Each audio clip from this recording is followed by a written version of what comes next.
हुजूर सल्लल्लाहु अलैहि वसल्लम किस तारीख को पैदा हुए और किस तारीख को उनका विसाल हुआ।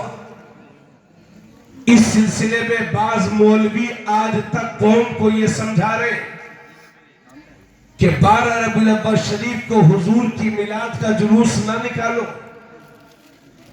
चूंकि हुजूर का उसी दिन विसाल हुआ था और उसी दिन हुजूर पैदा हुए थे। अभी तो सोशल मीडिया पर फेसबुक में एक तहरीर चल रही है और उसमें बाज बदअकीदा लोग ये कह रहे हैं कि आला हजरत ने ये बात लिखी है कि 12 रबीउल अव्वल शरीफ को हुजूर पैदा नहीं हुए बल्कि 8 रबीउल अव्वल शरीफ को पैदा हुए। लिहाजा सुन्नी बरेलवी मुसलमानों को चाहिए कि जुलूस मिलाद मुस्तफा 8 रबीउल अव्वल शरीफ को निकालें। ये फेसबुक में चल रहा है। पहले मुफ्ती दारुल इफ्ता में रहते थे और अब जिसको देखो वो मुफ्ती बना घूम रहा। पहले पूरे इलाके में कोई एक मुफ्ती होता था। खैर अल्लाह का शुक्र है बेदारी आई है, मगर अब तो बस नमाज सही से याद है वो आदमी भी मुफ्ती कहलवा रहा अपने आपको।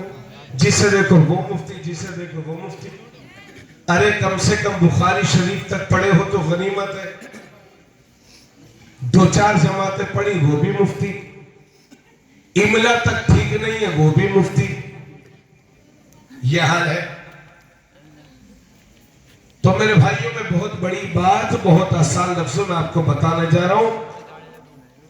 देखिए हमारे नबी सल्लल्लाहु अलैहि वसल्लम कब पैदा हुए, इस सिलसिले में आला हजरत ने 7 कौल नकल किए हैं, 7 बातें पेश की हैं।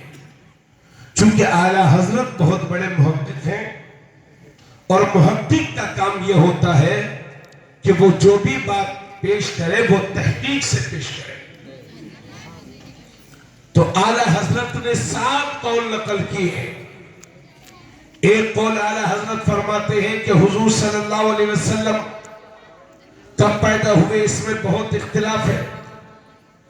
एक कौल तो यह है कि हुजूर सल्लल्लाहु अलैहि वसल्लम 2 रबीउल अव्वल शरीफ को पैदा हुए और एक कौल यह है कि हुजूर सल्लल्लाहु अलैहि वसल्लम 8 रबीउल अव्वल शरीफ को पैदा हुए और एक कौल यह है कि हुजूर सल्लल्लाहु अलैहि वसल्लम 10 रबीउल अव्वल शरीफ को पैदा हुए और एक कौल यह है कि हुजूर सल्लल्लाहु अलैहि वसल्लम 12 रबीउल अव्वल शरीफ को पैदा हुए और एक कौल यह है कि हुजूर सल्लल्लाहु अलैहि वसल्लम 17 रबीउल अव्वल शरीफ को पैदा हुए। एक कौल यह है कि हुजूर 18 रबीउल अव्वल को पैदा हुए और एक कौल यह है कि हुजूर सल्लल्लाहु अलैहि वसल्लम 22 रबीउल अव्वल शरीफ को पैदा हुए। ये 7 बातें आला हजरत ने लिखी।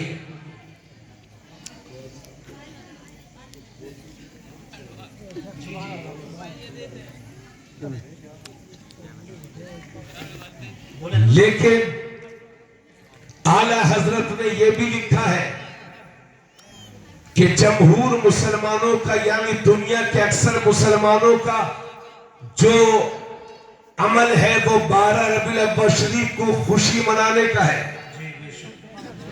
और अगर वहां भी 8 रबीउल अव्वल शरीफ की बात करते हैं और उस दिन जुलूस निकालने के लिए तैयार है तो वो ऐलान कर दे। जी बेशक हमें कोई परेशानी नहीं है। अगर वो भी जुलूस निकालते हैं तो हम भी निकालेंगे। हमारा फिर अंदाज थोड़ा सा तब्दील होगा। हम 8 से शुरू करेंगे, 12 से खत्म करेंगे। हमें जब हम 3 दिन कुर्बानी कर सकते हैं तो 4 दिन नबी का जुलूस क्यों नहीं निकाल सकते? अगर कोई कहता है कि 12 रबीउल अव्वल शरीफ को हुजूर नहीं पैदा हुए बल्कि 8 को पैदा हुए तो 8 ही को निकालो, मगर उन्हें 8 को भी नहीं निकालना। जुलूस उन्हें निकालने से मतलब नहीं है, उन्हें सिर्फ फतवा लगाने से मतलब है। और कहते हैं कि जुम्मे के दिन हजरत आदम पैदा हुए, जुम्मे के दिन 12 रबीउल अव्वल शरीफ को हुजूर का विसाल हुआ। गौर से सुनेगा, वो ये कहते हैं कि 12 रबीउल शरीफ को हुजूर पैदा हुए और 12 ही को हुजूर का विसाल भी हुआ, इसलिए गम मनाया करो, खुशी ना मनाया करो, चूंकि उस दिन हुजूर का विसाल हुआ था। तो पहली बात तो यह है कि 12 रबीउल शरीफ को हुजूर पैदा हुए, इस पर जमहूर उलमाए किराम का इत्तिफाक है। लेकिन 12 ही को हुजूर का विसाल हुआ, इसमें भी बहुत इख्तिलाफ है। हालांकि हमारे बाज जिम्मेदार उलमा ने भी ये बात लिखी है कि हुजूर सल्लल्लाहु अलैहि वसल्लम 12 ही को पैदा हुए और 12 ही को हुजूर का विसाल हुआ।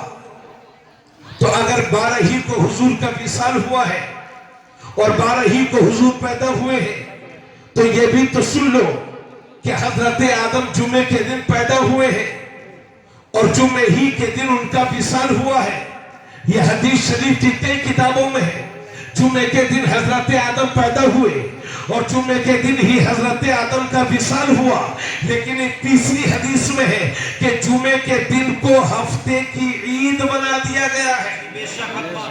जुमे के दिन को हफ्ते की ईद बना दिया गया है। तो गौर से सुनिए, जिस दिन हजरत आदम पैदा हुए और उसी दिन उनका विसाल हो गया, फिर भी वो हफ्ते की ईद बन गया। तो जिस दिन 12 रबीउल शरीफ को हुजूर पैदा हुए और उसी दिन हुजूर का विसाल भी हुआ, तब भी जुलूसे मुस्तफा निकालने में हर्ज क्या है? नारे तकबीर, नारे